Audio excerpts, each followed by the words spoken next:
Sketchy Live, brought to you by thevirtualinstructor.com. And now, let's get sketchy. Hello there, everyone. Matt here with thevirtualinstructor.com, and welcome to Gettin Sketchy Live, the greatest live broadcast on all of YouTube. I'm glad that you are joining us for the next hour as we try to create a drawing for you inside of 45 minutes. Whew. And I'm doing the drawing tonight. I'm a little nervous. I'm nervous every time we do this, but tonight there's some complexity to the drawing that we're doing. And the medium that we're working with is not exactly, I'm not known for using it quickly. So we'll see how that goes tonight.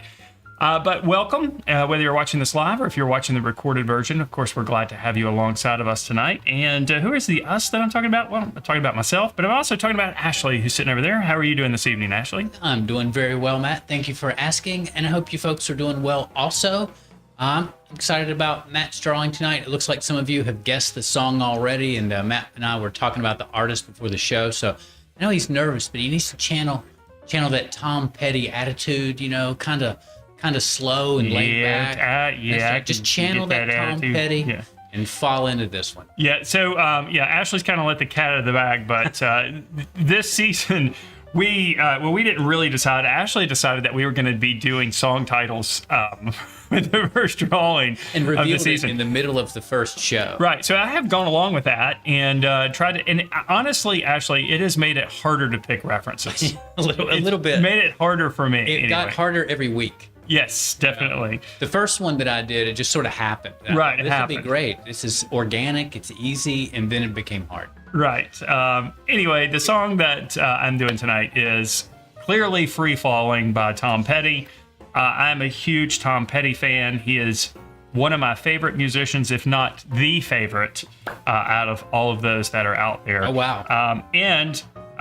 Tom Petty's from the South, from the southern part of the United States, and that's obviously where Ashley and I are from.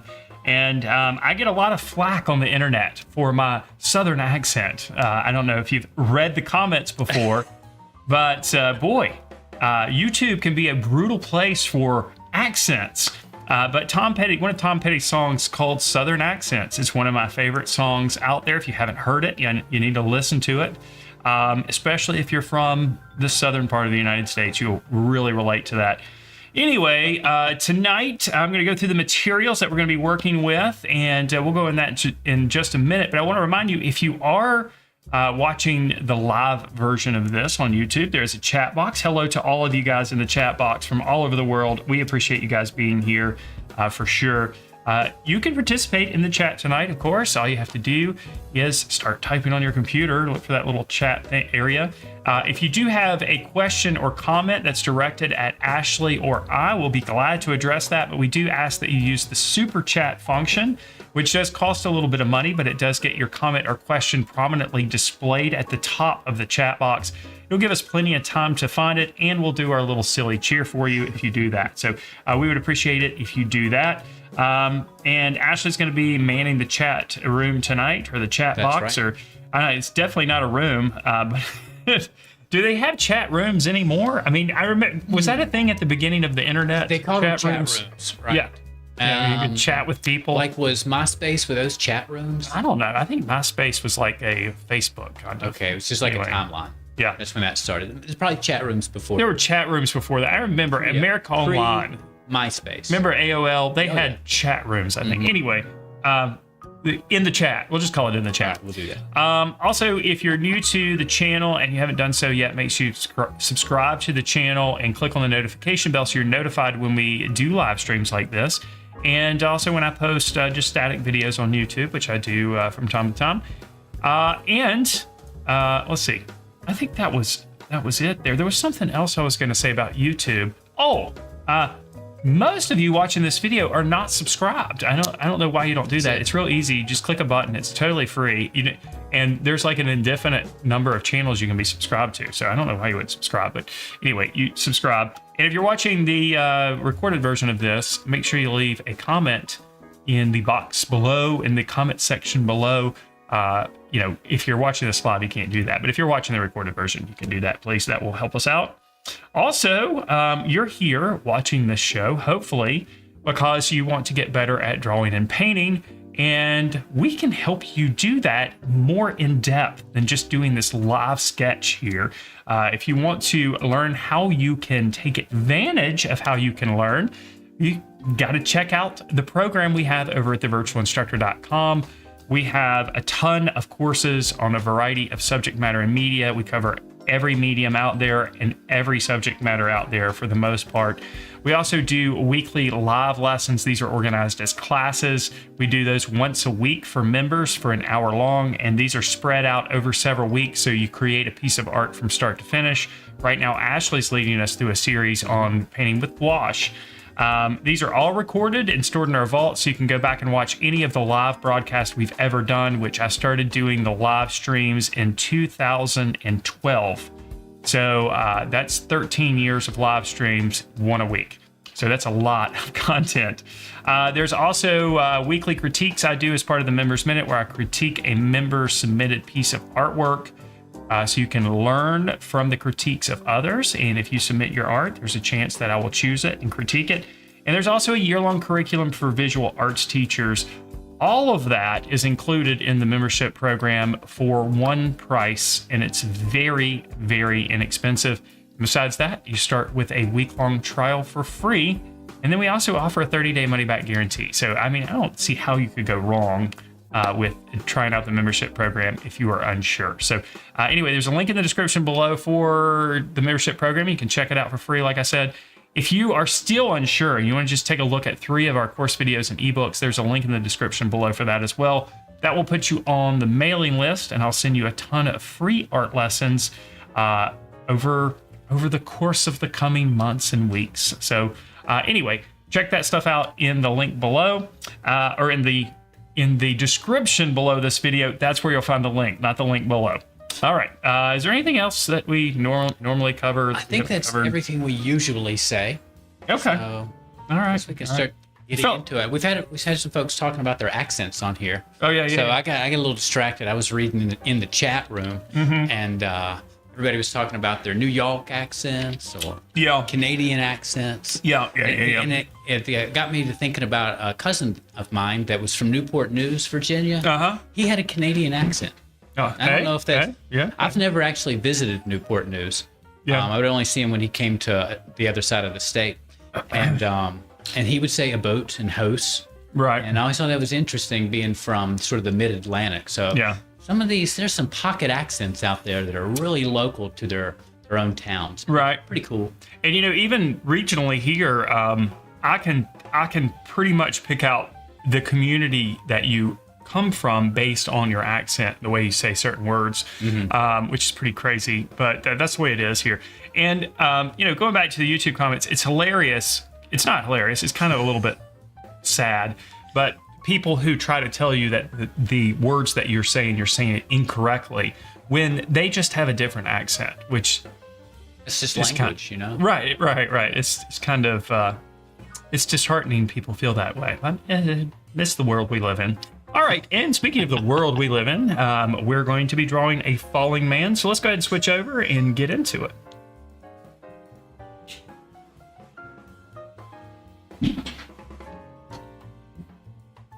All right, got my seat up really high here, and we don't need the timer to start yet, that's for sure.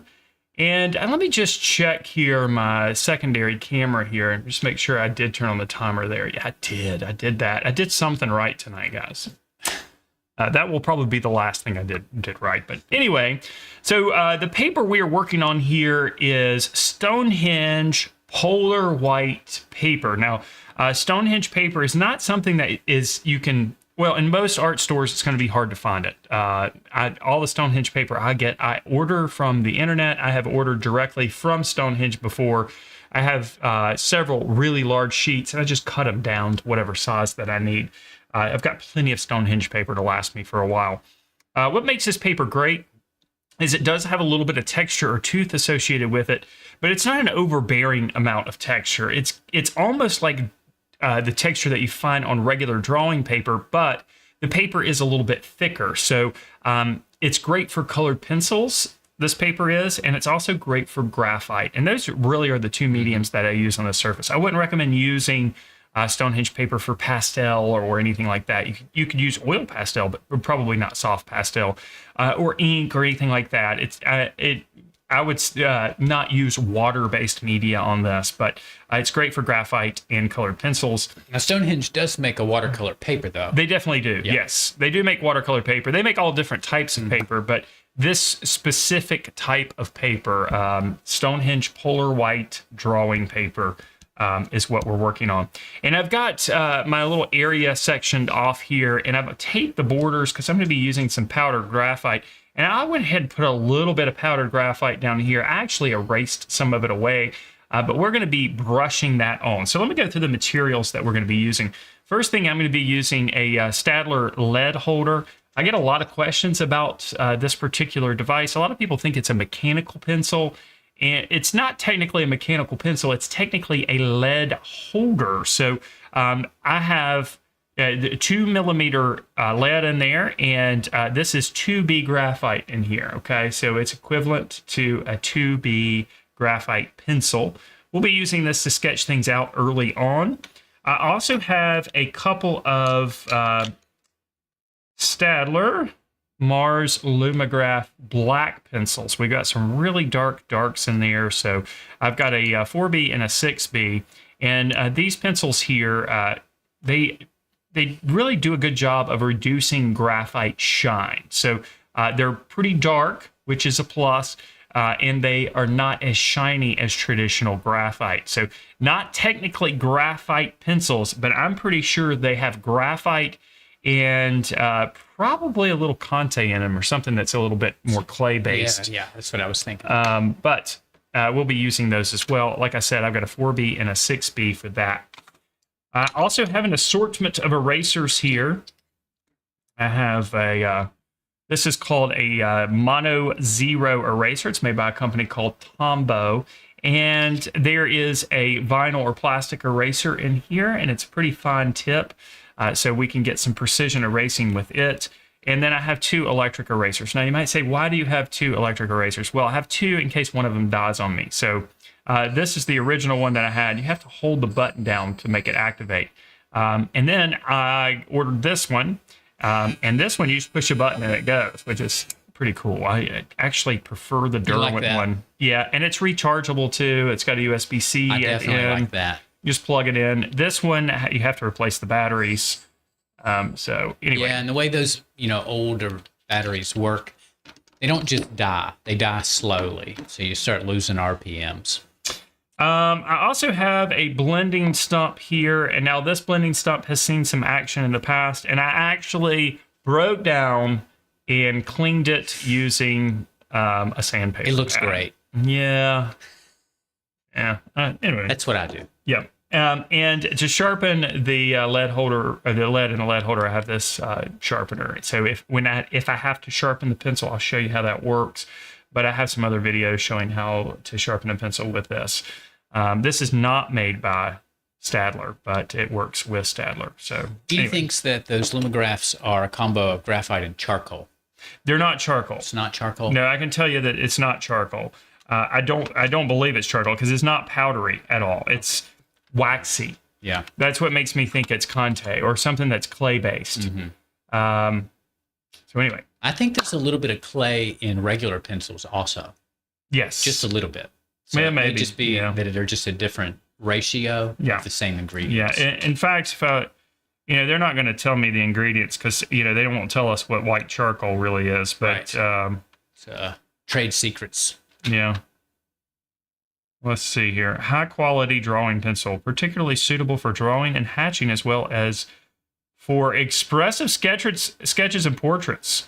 High proportion of carbon for matte jet black results. So it is a combination probably of graphite and carbon.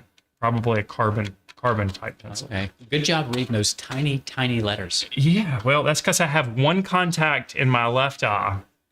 That's a reader? For a close-up, and one in my right eye for far away. And, most of the time I can get away with it. Yeah. And it doesn't bother me. But right now, you're blurry.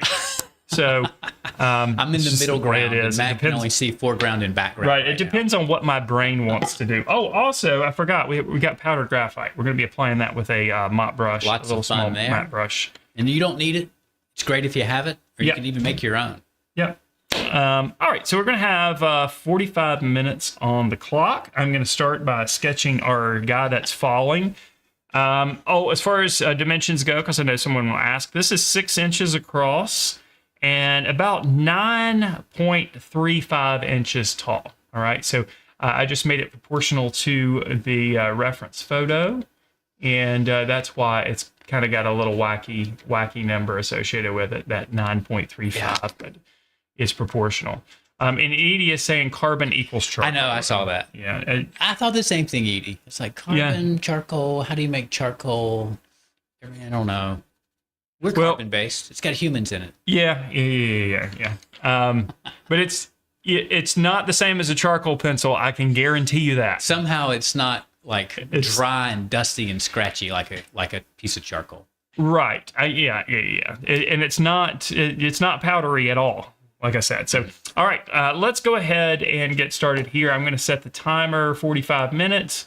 And then I have got a couple of little lines drawn on here. And this is kind of where I've just kind of made a guess of where the bottom of his body needs to be. And I'm just going to kind of draw a very light line, and also where the top of his boot is going to be. So I'm just going to kind of get an idea of where the figure is going to fit in. And then I'm going to draw a very light line for where the head needs to come, how far the head needs to come across, and then also where the boot it's almost needs to equal, be. Isn't it, on each side? Yeah, it's almost equal. I kind of cropped it that way. Plane, yeah. All right, so now I'm just going to kind of draw some shapes and some angles that I see so I can kind of feel out the overall shape of this guy and just kind of get an idea of it. This is where the bulk of our time, I feel like, is going to be spent, is figuring out the figure here. And I'm trying to draw pretty light because I am drawing with the 2B graphite here. All right, so we've got some questions. I'll get started with those a little bit. And then, Matt, you interrupt when you have something that you're doing that you want to make sure nobody misses. Okay. It looks like Matt's going to work on a negative shape to separate those legs. I love that. I don't know. For a negative shape. I don't know if I'm going to do that or not. All right, so firstly, Sam earlier had mentioned, and Sam, I did write it down. Thank you for reminding me. He's just wondering if we had mentioned last week that we both had some craziness happen in our own life and wanted to invite us to share that if we happen to have a chance to do so. And we probably will have a chance to do so. So that is written down, and I'll come back to that. Thanks, Sam. Edie's wondering about the difference between a mechanical pencil and a lead holder because they look so, she doesn't say this, but I believe the question probably comes from the idea that they look the same. There's a plunger at the top that you can push down. But somebody, it might have been Lord Engine, might have said that he calls these clutch pencils. And I had thought the same thing. These lead holders kind of have a clutch. It's like 3 little prongs that open up and then close to grab or clutch onto the thicker piece of lead that goes into a lead holder. So if Matt pushes the plunger on the top of a lead holder, the long piece of lead will just completely fall out. It'll just shoot out. Gravity will just drop it completely out. There's nothing really holding it on except those prongs at the tip. Whereas a mechanical pencil, I happen to have one in my hand right now. It's got a mechanism inside, so it feeds the lead out incrementally.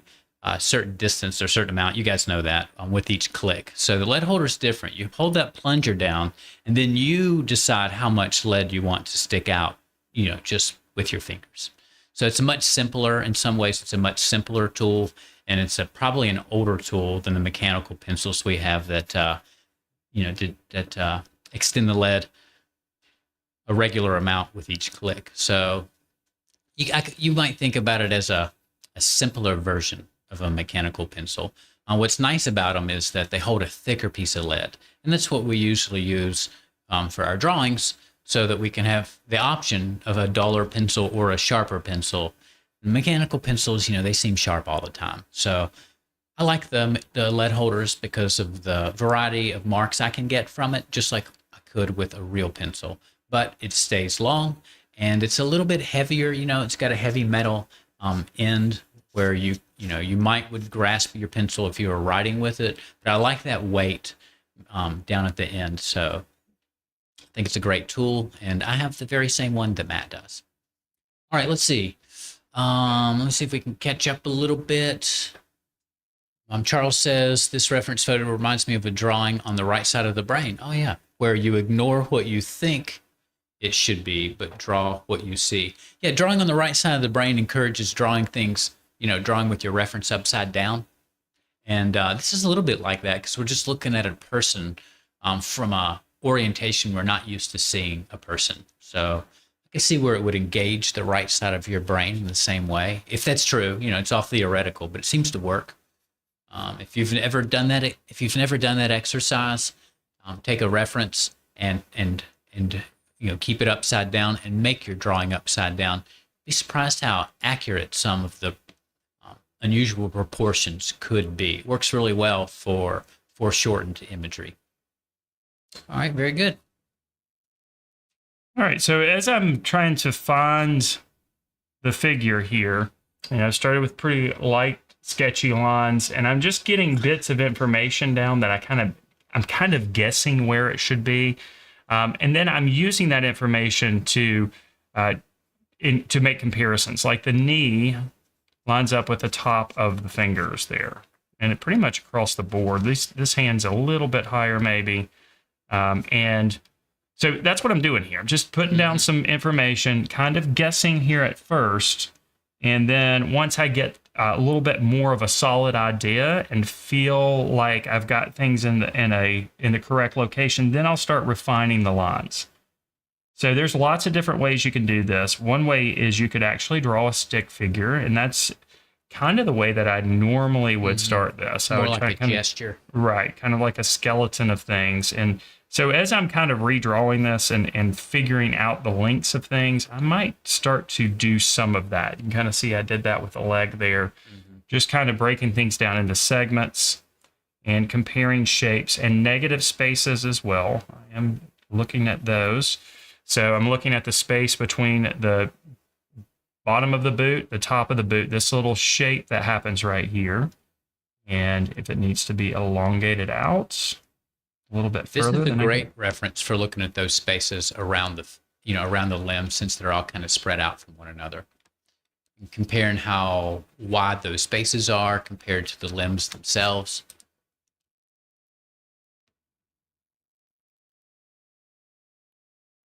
Margaret says that she actually turned the reference that we're using in the live class right now upside down.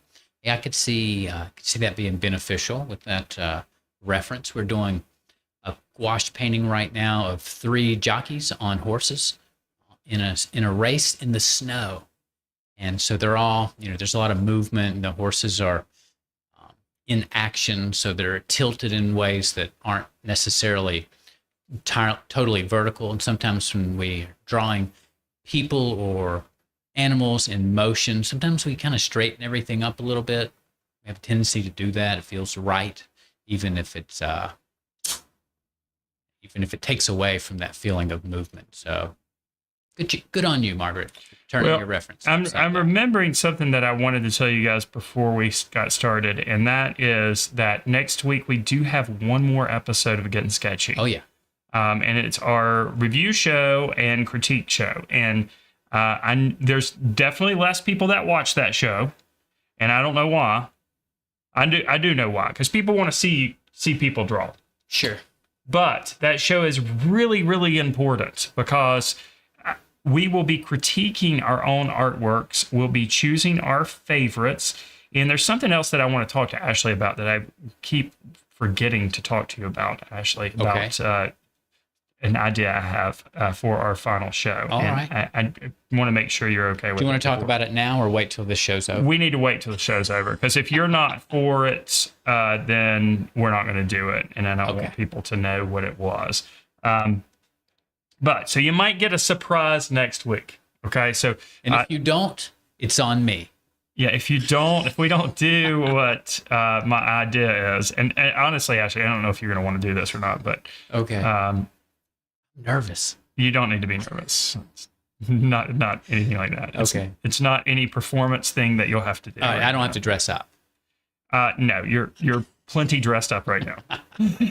Ha ha. Matt's making fun of me because I wear winter clothes in the summer. Yes, guys, listen, it is so hot here. So hot. Yeah, it's been there are mid- heat high warnings, 90s for heat like a advisories, heat indexes of 108 and 109. And if you've never been in the South, then you just don't understand. It's because humid. yeah, and all you people from the western part of the country, yeah, I know it gets 100 degrees and you think it's hot, and it is technically hot. It's technically hot. But you haven't experienced heat until you've experienced heat with humidity. And my gosh, it has been so bad. Football practices are getting canceled. I mean, yes, football and soccer it's bad. practices are dangerous right now. Ashley is wearing a coat. I could power through those football Long practices pants. right now. I got 2 shirts on. Okay, but I'm dressed for air conditioning.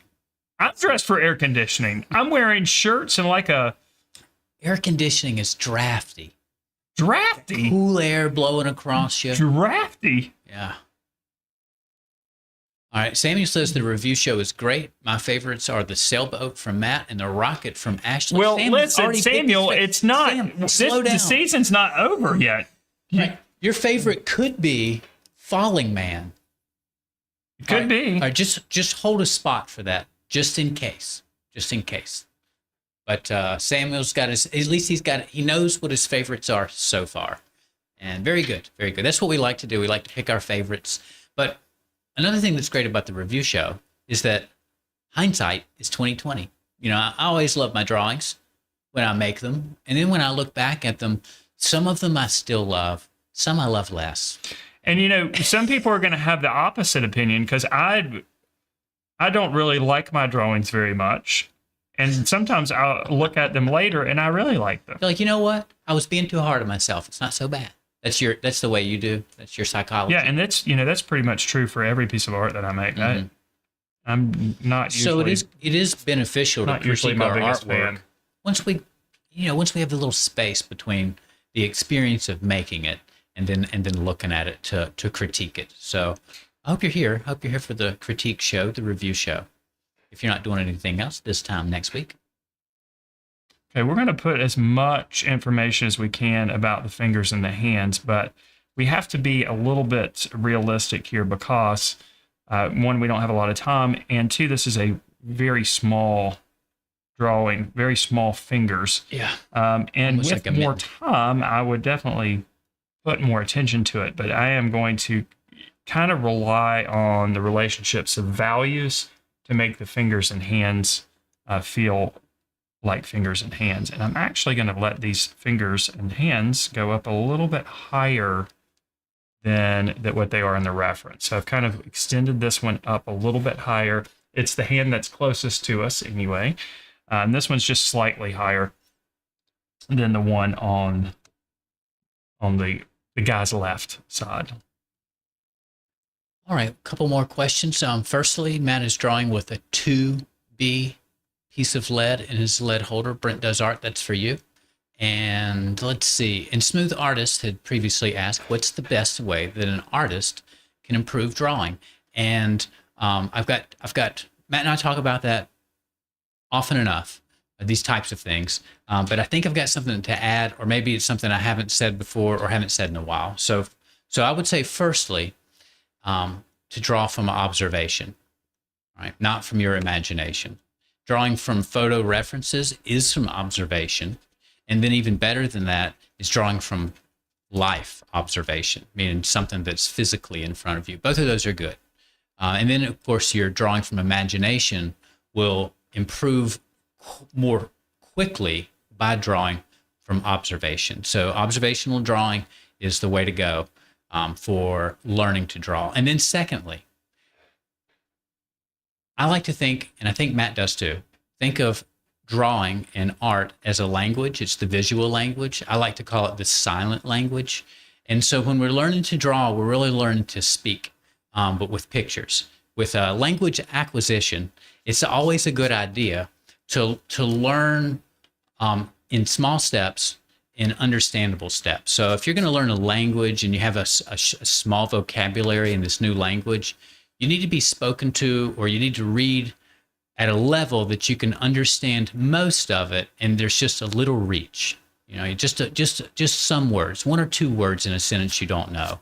And then gradually, you know, your language learning level improves, and you can read or listen to more complex vocabulary, but not so complex that you still can't understand most of it. And it's that way with drawing. So if you're going to learn to draw, if you're starting from square one, starting with a portrait's not a good idea, right? It's complicated.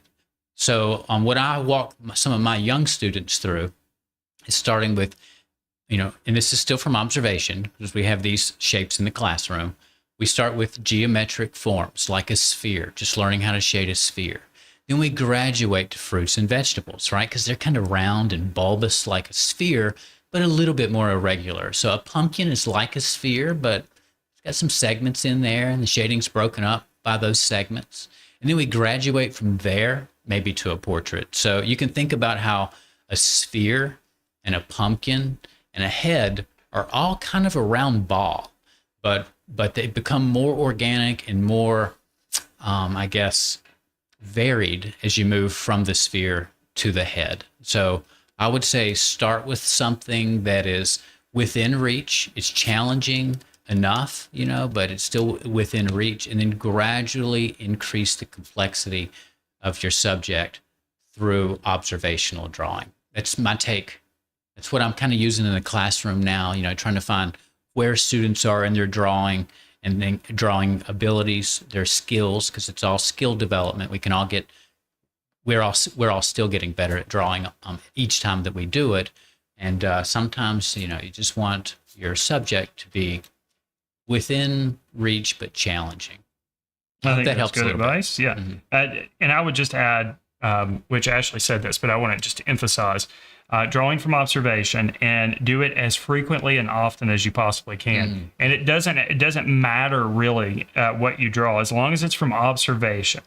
It can be anything sitting around you. And I tell people this all the time: you can practice drawing without actually making marks. You can think about how you would draw the subject that you're drawing in your mind. Oh, I like that. How would you break it down into shapes? You know, you're sitting in the doctor's office waiting to be called back. Look around. Look at the people around you. How would you draw that person sitting across? That's a good point. 'Cause that's what we do when we're looking at our reference before we've made any marks. You know, right? I know that I do. I'll look at the reference we're going to draw and get sketchy and kind of plan out how I want to go about it. You know, Matt mentioned he could have started with a gesture drawing, but he started in a different way. So that's something he must have indirectly, you know, thought about. So that's a good idea. You could think about the start of a drawing without even beginning. That's true, but I'm going to be very honest. I did not think about the plan for this drawing tonight. I just got my reference. I picked the material, and I was like, okay, that's what I'll do. Well, your figure's looking good. Most of your contours worked out and been doing some refining now. Yeah, now I'm still got 2/3 of the program left for, you know, value, all the graphite. It's a lot of empty space in here. It should go relatively fast, so Matt will be able to focus on what is pretty much a darker figure on a lighter ground. And we were talking about this before we went live, you know, because we were talking about time. Is there time for this kind of a drawing? And I noted the plaid shirt, you know, and I think that's I love to draw patterns, and plaid is one of them that's a lot of fun. But I like to approach the plaid shirts like this with a little bit of shading sometimes before I even put in the pattern. And I had a great teacher one time. She wasn't actually a regular teacher. She was a visiting artist who was doing a semester at my college. And she suggested that sometimes you can just leave the pattern out of the shadows a little bit, or if you want your subject to feel extremely lit, almost blown out, you can almost leave the pattern or most of the pattern out of where the light hits and put it in the shadows. And I noticed in this one, the pattern's not very strong on our falling man's back because the shadow's so deep. So that doesn't necessarily have to cover the whole shirt with that pattern, which is time consuming. Yeah, honestly, I really haven't.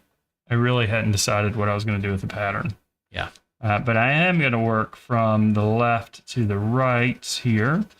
So I'm just going to lighten up some of these lines and edges where we really don't need them to be as visible. And clean up the edges here as I start to add the value. And for those of you who don't know, value is the darkness or lightness of color. A lot of people refer to it as shading, but what we're doing when we shade is we're actually just developing the value. Yeah, you got to use tints in there too. Right. A lot of words in art pull double duty a little bit. Shading is one of them, because if you're talking about a value scale, the shades are just the darker half, and the tints are the lighter half. But sometimes we say shading, and we just mean put the lights and the darks in. So get a little confusing, that term. I like to say render for developing. It's hard to use all these words when we're talking about the silent language. Well, I was always taught that rendering is where you do a combination of erasing and adding. It's an additive and subtractive process, which makes sense. Yeah. But you don't, And when you're doing that, you're doing it with values for the Right. purpose of managing your values. So again, these words fail us. And I'm going to put some of these values in place and probably give them a quick blend. Obviously, I'm going to go quick here, as quick as I possibly can, while still trying to get that full range, because this is the time-consuming part. Mm-hmm. We needed to make sure that we got everything in the right place, but this is... We've been talking about time and having time to do this and time consuming, and Jazz mentioned that we could do the song Time by Pink Floyd. Unfortunately, this is the last drawing based on a song. But Jazz, your question or your comment reminds me of another song that I think is called Time, and it's by, I can't remember. Does anybody know? I think it's by like the Something Brothers, and it was a psychedelic song from like the late 60s or early 70s. Time has come today, something like that. Young hearts can go their way. Do you know that song? Yeah. Oh, it is so good. There's a ticking talk in there, and the timing of the song really slows down and speeds back up. Pretty cool. Pretty cool if you like those psychedelic songs. I might need to bring in my paper towel here. All right, good looking boot. All right, let's move on to the next one. It's not the Almond Brothers. It's not the Almond Brothers. It's like the Isley Brothers or Everly Brothers, but I don't think it's the Everly Brothers. No. Time has come today. Yeah, I can hear the song, and I have the tape, the actual tape, that I have no way of playing. I could look it up. I have a phone. It's within reach. I thought I'd ask you guys instead.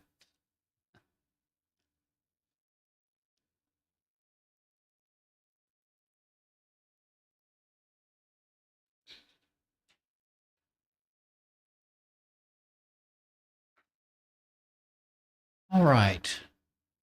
Working from right to left, and you'll be able to use these first value. Oh, the Chamber Brothers. That's it. Thanks, Brazen Hearted. Chamber Brothers. Awesome. I think I'll be looking for that song on my way home tonight. Haven't heard that in years. So crazy stuff. Did I talk about the ticks last week, Matt? Did we get No, to that? we Oh my didn't. gosh. So as you guys know, we missed a show because I was on vacation with my family, and things spiraled out of control somewhere in the middle of the week. We go on a vacation to a resort that has a golf course, among many other things, and we don't even play golf there. We drive outside of the resort to play golf at other places because the course is like built on the side of a mountain. It's very hard to keep your ball in play, and because of that, I like to go into the strips of woods between the holes and collect golf balls, because people just lose golf balls like crazy when they're on vacation because they're playing on golf courses they don't know, and they Don't go find them. Don't let Ashley fool you. He was looking for his golf No. ball. Yeah. So I found like 40 golf balls. I was pumped up about it. And but something else found me. It was a lot of ticks, and I had no idea at first. And so the next day, I found 2 ticks on myself. And then the next day, I found 3 more ticks. And I think I'm perplexed because after I found the first 2 ticks, I was sure I didn't have any more ticks. And then I found more ticks the next day. And the day that I found the ticks, the second day, I also had horrible stomach pains and stomach cramps. And so in my mind, I put those 2 together. I don't think they were actually related. It was coincidence. But I got pretty traumatized by the whole thing, I guess. And the ticks were in not a good place.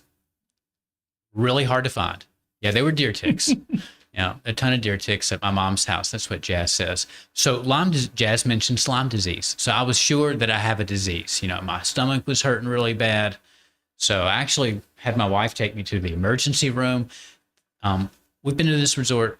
We've been going there for over 20 years. This is the second time I've gone to an emergency room while I was up there for getting bit by something. The first time I thought it was a brown recluse. And turns out that wasn't true. And the second time, of course, it's the ticks. So we got to the emergency room. I was there for tick bites. I just wanted a blood test. But it was going to be like a 4 or 5 hour wait. And I was looking around this emergency room. It was pretty late at night. And the people in there were not in good shape. I mean, it was a tough night at the emergency room. The nurses weren't, and staff were just at wit's end. It was so busy, busier than normal. Yeah, I know. I've been looking for the bullseye. Thanks, Jazz. I don't have Lyme disease, and I don't have Rocky Mountain spotted fever, which I was also worried about. So, but I did end up getting an infection. So I did see my doctor when I got back into town and all that kind of stuff. We didn't do any blood tests because probably should have, but I didn't seem to. It was far enough from the tick bite incident that I would have been showing more signs of those diseases. So that was all good news. But I have felt like there's things crawling on me ever since. The last 2 weeks has been really challenging. I almost slept in my car on vacation because I was afraid I was going to wake up in the hotel with more ticks attached to myself. So it's been a traumatic couple of weeks. I'm almost past it. But the last few days, or over the weekend, this past weekend, I was fighting an infection and I didn't feel good at all. And had really painful and swollen lymph nodes and all that kind of stuff. So my wife really wanted me to go back to see my doctor, but he's a new doctor for me. I've only seen him once, and I'd already messaged him on my chart after I saw him, and I thought he's going to think I'm crazy, that I'm just like a hypochondriac and I'm going to bother him all the time. So I toughed it out, and I just let my body fight the infection, and I'm almost out of the woods. I do have near hydrocortisone 2.5, the prescription strength. So I've been putting those on there, but it's been a heck of a couple of weeks just because of those tick bites and the resulting infection, and it did look like it caused some other like related rash type skin issues. Anyway, it was harrowing. It was a harrowing experience. So I don't like ticks at all. So that was my crazy, was just feeling like I've got bugs crawling all over me, and I still feel that way a little bit. So I told my daughter, if this keeps up, I'm going to have to go talk to somebody. I mean, I keep feeling stuff.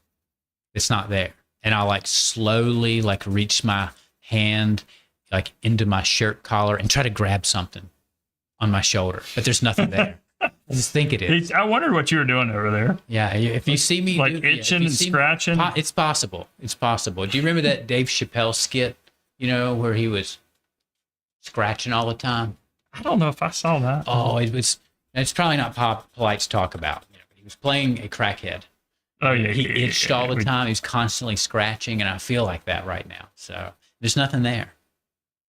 Samuel, thank you. Samuel says, "I'm so sorry, Ashley. I appreciate your concern." And I told Matt when I got here tonight that I feel better today than I have in like a week. So I'm in a really good mood just because I think I'm out of the woods. No pun intended. Well, you're afraid of getting bit by the brown recluse and stuff. That made me think of a story, and I know I've told the members this story on the live broadcast. Do you remember me talking about the kayak? The kayak. I took a sea kayak out. I think so. And yeah, and I went all the way up the intercoastal waterway out to where it met the ocean and kayaked out up in the ocean, and I was on my way back down the shoreline to where everybody was on the beach. So I was like easily an hour and a half into this, and I was wearing sunglasses, and the waves were hitting me as I was kayaking out, and the splatter on my face I thought was just the water. And then I started noticing, wait a minute, that's not splatter. Those are legs. On your glasses? On my glasses, like coming in the corner, I could see these legs. And I pulled my glasses off, and there's a giant brown spider. And there's nowhere to run. Giant. And I tried to jerk my sunglasses and throw him off, and I threw my sunglasses into the ocean. And so when I got back, I started doing research on brown recluse. And I learned that a brown recluse bite is usually painless, and you don't even realize you've been bit. Yeah. So I was like, oh my gosh. Not for a day or two, I have been bit on my face, and it's only a matter of time. You're going to have a hole in your face. Right. It only takes 10 days. I was so worried about that. I worried about that for at least a day. But, I don't even think that spider was a brown recluse. Jazz says it was probably a dock spider that they like to hide in kayaks. Okay. And they're called dock spiders. So I guess they hang out under piers and stuff like that. Well, this spider was a little nerve damage. He was, what was that? Edie mentioned I could have nerve damage. That's why I feel like things are on me or crawling on me. That's very possible. Very possible, Edie. Look that up. That could be a reaction, I had some sort of an allergic reaction. All right, so I think what I'm going to do here with, let's see, we're going to avoid the plaid right now, and we'll come back to it. I don't know how much time we've got, 13 minutes. The powdered graphite is not going to take us very long. Yeah, it's super fast. That's true. So I'm going to just concentrate on getting some of these different values in place. Just nail those values down. And there's a lot of places where, now that the mat's gotten to the top half of the body, or right half of the body, I guess, things are distinctly lighter or darker. And so that did a little different with the pants because the contrast was so subtle. And I do like that you pushed the values in the pants a little further apart from one another because they almost look a little flat without having done that. Yeah, it was a good call. And I'm going to do this, the kind of the opposite of that on the hands. I'm going to kind of make them a little bit more contrasty. Mm-hmm. So we've got a little bit more definition of the opening of the hand here. And go back in with the eraser. Erase out some of the lighter areas here. Oh no, Lord Inchin says, when will plaid be back in fashion? Oh, I didn't know it was out of fashion. I wear plaid all the time. Well, I hope it's soon. Yeah, plaid's not out of fashion. We were young adults in the 90s. So plaid is a part of our life. We had plaid forever. Shirts and corduroy pants on. I like the wide corduroys. My wife likes the narrow corduroys. Now, corduroys, though, I don't know if those are in style. I don't own a pair, but I thought about trying to find a pair. I have a pair, but I don't wear them anymore. All right, I know what I'm doing on Amazon when I get home. Find corduroy pants? Yes. Yeah, need new pants. Every year, every school year, I buy all new pants. Now, and then I ruin them in the art classroom over the course of the year. I noticed, well, I don't know. I think I have seen you wear shorts before. Who, me? Yeah. Yeah, I wear shorts when I play golf. Yeah. Yeah. Yeah. I wear shorts a lot. But in the You summertime, would have wore shorts today if we played golf, right? right? Okay. Right. And but in the summer around my house, I will wear shorts, and then I'll also wear a hoodie. Well, see, I know. Yeah, well, that's not that crazy. Yeah, it's not crazy. I'm sure you know people like this that wear shorts every day of the year, no matter what. Oh yeah. You know those people. Oh yeah. Gym teachers. Yeah, most of the time it's PE teachers. I remember 2 PE teachers that we worked with years and years ago that had a contest to see who would wear shorts the longest through the winter. Yeah, I remember. And that. once we went through a whole school year and into the next one, the principal told them they had to put on pants at some point. They wore shorts through the entire winter. All right. Catherine says corduroy is back in fashion. Is in capital letters. So definitely ordering a pair. Okay, we better tell everybody else in the world. Catherine and I are bringing it back. We're trendsetters.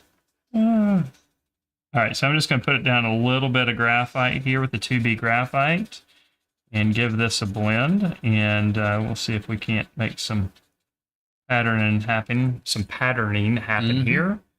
And if it works out, that's great. If it doesn't, well, you're in trouble. Lord Engine says he never wears shorts when outside because he hates ticks. And he doesn't like to get burned. 2 good reasons. That's what I'm going to say from now on. It's because of the ticks. I actually like getting sun. Yeah, the sun. I like the sun. I like to feel the sun. Vitamin D is good for us. Now, whenever you're drawing patterns and things like that, make sure that it changes directions according to the form of the object and also the wrinkles, because a lot of people will avoid patterns like this because they think it's difficult or hard, but it actually helps you communicate the form. Yeah, that's a good point. It's something a little extra. Plaid's really just cross contour lines, but they're going in 2 different directions. So think about them like that. Now, I am going to be suggesting the pattern. I'm not going to go super deep with it here. All right, we've got a question from Brayson Harded. She says, how would one paint a furry animal in dry, tall grass with similar hues and values in watercolor? The base tan wash, then the critter first, and then the grass, or the other way around? Or, well, there's a lot of variables there that we don't know, and we don't know what the variable. Well, we don't. Similar hues and values sounds like a lot like camouflage. Yeah, I would not make it similar hues and values. I was going to suggest you could push them further apart, but John Singer Sargent did a series of oil paintings in the woods. And they have deer in them. And it's very hard to see the deer at first because they blend in so well, just like they really do. So I don't know, without seeing your reference, maybe some of the best advice I could give you is to check out this John Singer Sargent paintings. That one, I think, is one of them in the series, I think, might be called The Hermit, and it's a man in the woods, and you almost can't make him out, because he's, we're the same color as nature. He doesn't have a shirt on. He's got like a gray beard and tan skin, and he just kind of blends in. So he did a whole series in the woods with deer and a man. And now,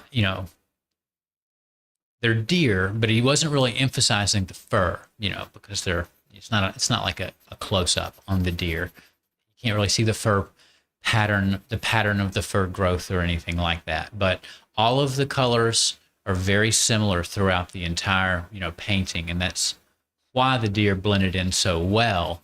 And maybe that's what you're going for, where you want your animal to really harmonize with the environment and not stand out, just like they do in nature. So see if you can find those paintings by John Singer Sargent. Wish I could tell you the name of the one I'm thinking of that had the deer. So down here on the lower part of the shirt here, I'm just kind of looking at what dark shapes I see and light shapes, and I'm just kind of putting those in quick, and then we'll do a quick blend and put in as much pattern as we can. And if you have trouble seeing the darker shapes and lighter shapes, you can always squint at the drawing. Oh yeah, and that'll help take out the pattern also, so Yeah. it's not distracting. Jazz says, I think the old guy in Three's Company wore corduroy. Now, are you talking about Mr. Roper? Or what was Don Knotts' character on there? I can't remember. Was it Mr. He took McFeely, over. was it? He took Mr. over. McFeely? Maybe it was Mr. McFeely. Yeah. That was a fantastic part. Yeah, I liked Mr. Roper. Mr. Roper? Mr. Roper. Well, I like Mr. Roper. I loved Don Knotts, but I thought, and he was great on the show. But What was Mr. Roper's wife's name? Mrs. Roper? I don't even know if we knew their first names. yeah, I'm not sure if they ever. What a great said their show. name. I think it is. I mean, if I went back and watched it now, it might not be so good, but it seemed great when I was a kid. Well, they don't have shows like that anymore. Those types of sitcoms. Yeah, my wife and I, we watch at night. We watch the Andy Griffith Show, Leave It to Beaver, Burley, that's it. Thanks, Jazz, and thanks, Tom. We watch all of the old sitcoms because they were great. Their stories were great. And now we don't have television like that anymore. No, It's all like bad stuff. I mean, it really is. There's a lot of if you scroll through Netflix and you're just looking for something to watch, it's all murder, death, I know it's people's misfortunes. It's true. I mean, it's all bad stuff. And nowadays, a lot of the protagonists are really anti-heroes. Right, They all have yeah. a major problem in their life. Or they have some revenge they need to get. I mean, it's so just they're hard to they're not inspiring, I guess. That's what I mean. Maybe it's more gritty and more like real life, but it's not the life I want to have. So yeah, and it would be more like real life. Leave It Be the Beaver and stuff if people lived like they used to. Matt and I are about to get on our soapbox. Yeah.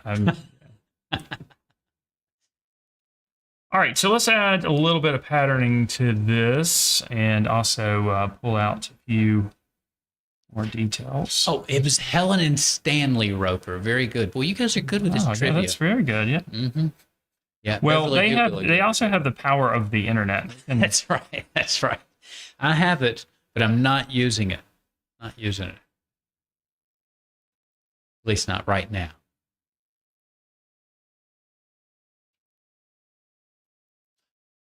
Jess points out that she doesn't think you can be fake gay like on Three's Company anymore. I totally forgot about that.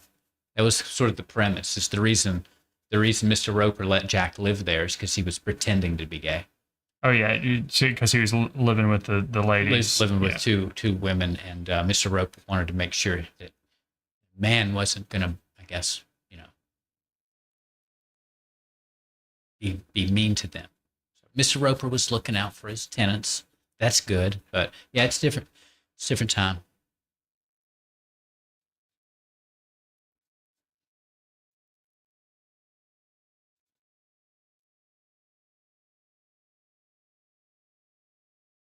All right, working on a little more pattern where the light hits. Very nice. Yeah, just trying to give it a little bit of an indication of where it is.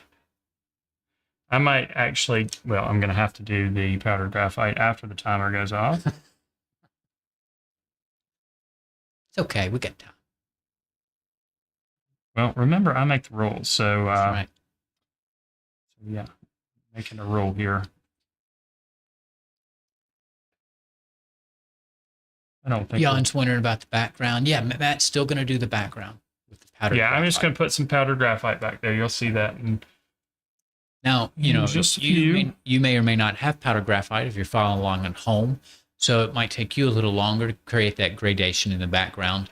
But if you have a stump, I would just suggest using that or a paper towel and just lay down some light graphite with your pencil and then smudge it out if you'd like it to be soft and have that same look that the powdered graphite should impart on this gradated background.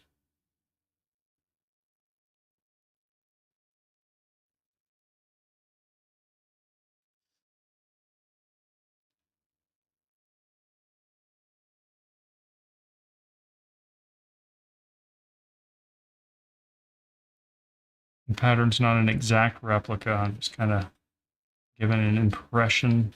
Yeah, you could make, it's plaid, but in your own drawings, you could make it the same, or it could be a wider plaid with less stripes. You don't have to count the stripes. That's not going to make it good or bad. Have the right number of stripes on there.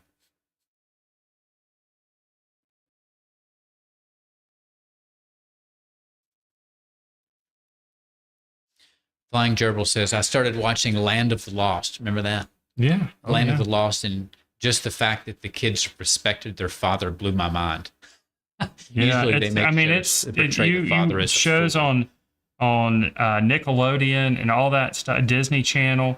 It's really you're right. It's because my kids like to watch those things, but I see a lot of disrespect towards the parents, and like they're stupid or something. The father. The father is always the idiot in the family, and I don't know if it started with The Simpsons, but it's kind of continued from there. The father is always a buffoon, and that's sort of the part he's played in sitcom TV for the last 20 or 30 years. Too bad for that. I don't know if it's been the last 20. I feel like all this is pretty new, pretty recent. The Simpsons is pretty old. The Simpsons is, yeah, but The Simpsons is cartoon. I think there's a little bit more freedom in cartoon. Mm-hmm. But it hits home a little bit when you've got real life actors, and the kids are always up to something behind the parents, and the kids know better than the parents, and the parents are just dumb. Right. And some of us have dumb parents, but that's not true across the board. I don't. But even if you have dumb parents, okay. If we're on that, there still needs to be respect shown to those individuals. That's true. Agree. All right, we can take the eraser here. Edie says she thinks it goes back to the Honeymooners, where Jack Gleason was a buffoon, and I don't. That's good, but they respected their wives and their family. I guess I don't know. He constantly said he was going to punch her. Yeah, you're right. You're right. Constantly. So, yeah. Now, that was a great show, though. I mean, it's crazy. It almost all took place just in one room. It was more like watching a play. That's something I like about those really old shows. They were somewhere between what we think of as a television show and a play nowadays. Lots of long monologues and acting without cuts, that kind of a thing. All right. I'm going to go over here to the 6B and go a little darker down here. A little deeper in shadow, and then you've just got the hair. The head and... Yeah. To the moon, Alice. To the moon. But at the end of the show, they always made up. So, I guess that was good.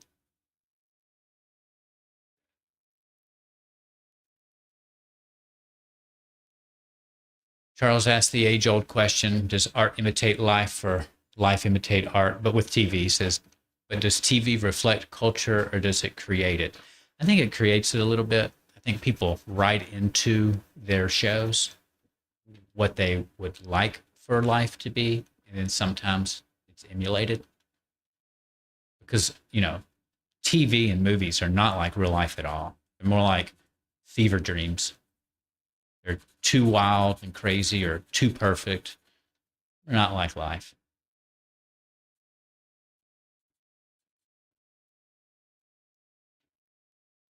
Jess said, I didn't think my mother knew anything. Then I grew up and realized that she was almost always right. Yeah, I've had that experience some growing up too. My oldest kid has come to that realization. She's an adult now. She's an adult. And she says, you are always right, Dad. And you say, could you say that again? I'm sorry, I didn't hear that. Could you say it again? No, I like her humility there. Don't need to rub it in. All right, just a little bit of contrast in the hair here. Some darkness back there at the back of the head.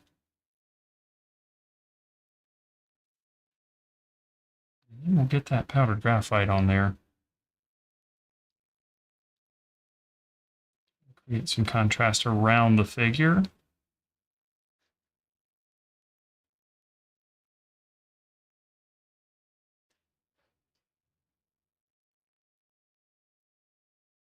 Part of me just wants you to just put in some action lines that show that he's falling. Right. You know, like a comic book.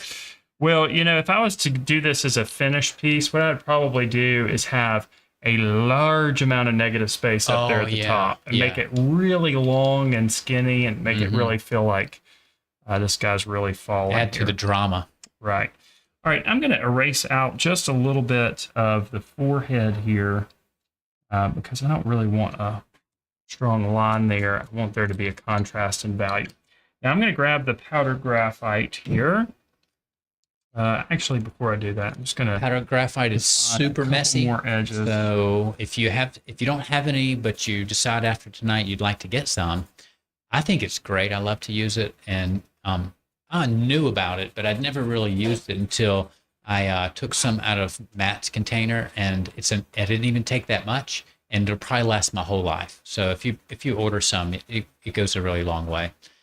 But it is really messy, and so you just want to hold your breath while you're using it. All right, so what we're going to do is I'm going to open up the powder graphite here. And what I like to do is just take a little bit of it out with a brush and put it in like a lid here. So I'm going to take a little bit and just drop it in that lid. Yeah, just get me a little bit out here. And then I'm going to take the mop brush, and we'll start down here at the bottom. I'm just going to start painting it on. I'm going to let that fade up a little bit. You see how quickly you can cover space? And, you know, there are folks that will do whole drawings with just the powdered graphite. They need to be pretty large, though. It's a big medium if you're going to try to work with just the powdered graphite.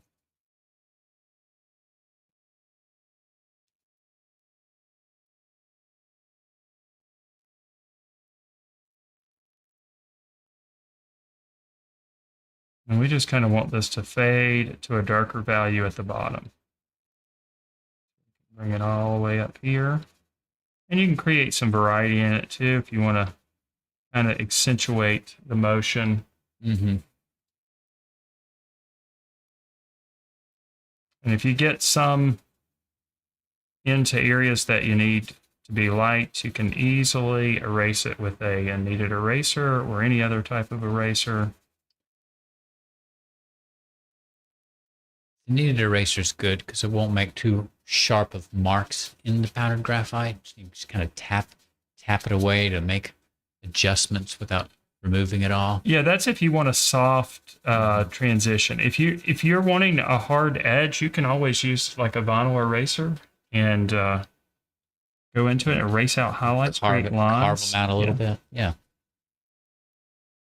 He likes the pattern on the shirt. She says it's quite good. Thanks, Edie. It's a little ominous. Jan points out it's like he's falling into darkness. You know, it's true. Right. You imagine it just getting darker and darker as he falls down. That's what I imagined. Pit. Society falling into darkness. Watching Disney Channel movies. I watched a show recently. Netflix. What was it called? I can't believe I'm forgetting it. I just finished it. It was actually kind of cool. It was very cyberpunk. It was about hacking and stuff like that. But after I watched it, I realized it's almost exactly structured like Fight Club, with a different story, kind of laid on top of the concept. What is that? I can't remember. Well, I guess we can't talk about it if I can't remember the name. Well, that's the first rule of Fight Club. That's right. We're not going to talk about it. if it's like Fight Club. There you go. Okay, just a little bit more over here. And we'll clean this up and take the tape off. I like you're using, your strokes mostly in the same direction and letting that create that action that I was longing for with some lines, that showed the direction that he was following, and just the subtle strokes left in the graphite is doing that. Okay, I am going to Melody says this is certainly an exercise in drawing what you see.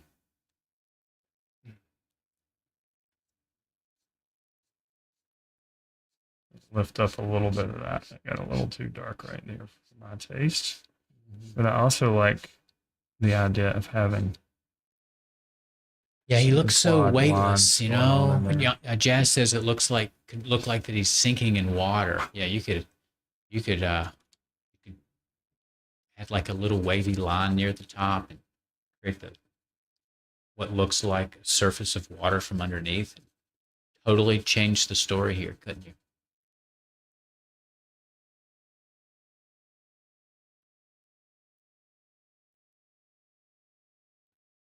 I'm just going to make this edge a little harder so it feels a little heavier at the bottom.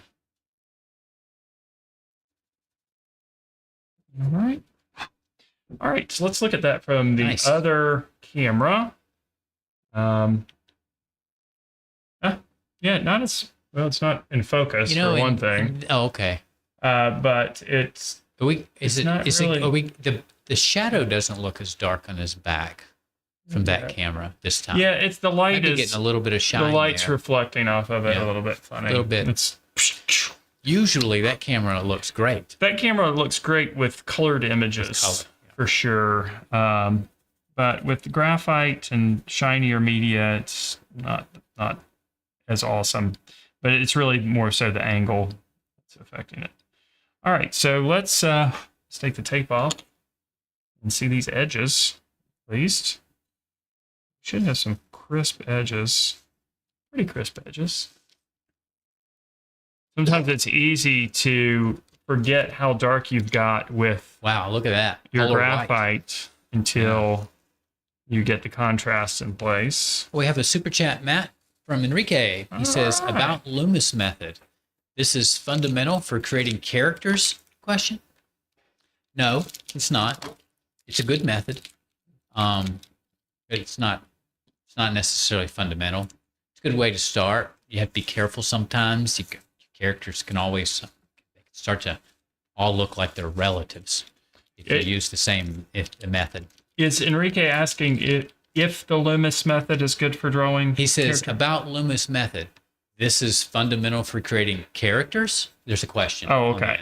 The Loomis method is great for drawing faces from your imagination. Mm-hmm. But like Ashley said, they will all look very similar, and because you're using the same structural approach. And to be honest with you, it's good to learn techniques for drawing heads and faces, but you got to recognize that every head and every face is different, and it really all boils down to observational drawing in order to get an accurate depiction of a person. What I think that these methods are good for, though, is sort of just like brain training a little bit.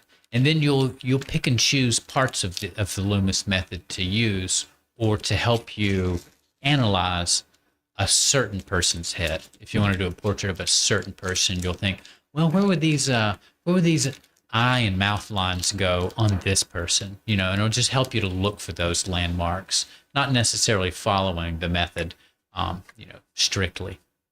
All right, and as promised, Enrique, here is your cheer.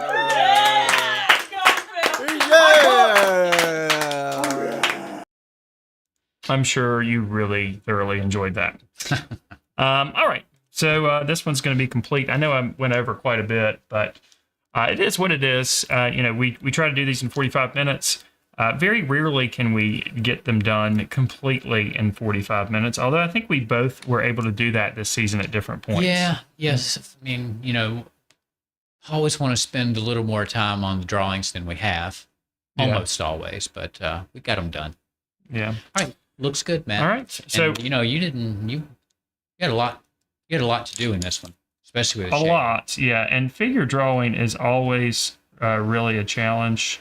Oh, I know, right? If your proportions are a little off on a figure, people, and I mean us and you and any other people, Any other humans, right? Any humans can pick that out. We don't notice it so much with plants, I guess, but if plants made drawings and their roses weren't in perfect proportion, other plants would notice. So you got to be a little careful with heads and with bodies, just because we're so good at picking out flaws, I guess, for lack of a better word. Well, the more we sit here, the more I'm gonna find things to do. Well, so. Matt, I'd love to hang out here with you and in the chat room, but Well, yeah, we got about 14 minutes before the next show. Yeah, that's true. We got time. We can do whatever we want. We got right? time. We make the rules. All right. Right. All right. So let's switch on out over here then.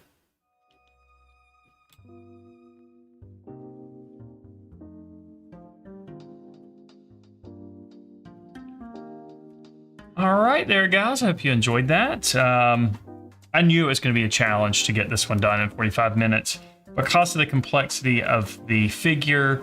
And with graphite, I usually tend to work very slowly. I tried to speed that up a little bit tonight. Some of the early Gettin Sketchy episodes, I drew really quick with graphite. Those drawings turned out great, but for something like this, you need a little bit more refinement. So I knew it was going to be a challenge for me to get it done in the amount of time, but I'm fairly happy with the drawing. So don't forget, next week, guys, we're going to take a look at all 5 drawings I created and all 5 drawings Ashley created. And there might be a little bit of a surprise there for you that you don't want to miss. I don't know how much of a surprise it'll be for you guys, but I think some of you will appreciate it. So still got to talk to Ashley about that. Make sure Ashley's down with it. I'm intrigued. If Ashley's not down with it, then you everything I'm saying is null. Anyway, Ashley's got to get it set up for the live lesson to follow. If you're not a member, if you are a member, come over and join us, because if you don't know about gouache or you've never painted with gouache, I'm telling you, when I found gouache, it was, I hate to say life-changing, because it really wasn't life-changing, but it was really like, oh my gosh, this is what I've always thought painting should be. Right, this is how it should work. This is how painting should work. And I am not kidding about that. I really feel like gouache is a great medium to learn how to paint in general, and it behaves how you think paint should behave. Anyway, Ashley, got anything else for the folks? I don't. I'm done. Thanks for listening to my ticks. Thanks for listening to my tick story, and hopefully I won't still be scratching next week. So see you next week, and yeah, I guess that's it. Have a great one. All right, guys. Don't forget, next week will be the last episode of the season, and we look forward to seeing you guys there. Make sure you like, subscribe, all that stuff, and leave a comment below. And I believe the graphite has now made it to my lungs, so I'm trying not to cough. All right, with that, we're going to go ahead and sign out. We will see you guys next week for the last episode of Season 14. Good night, everybody.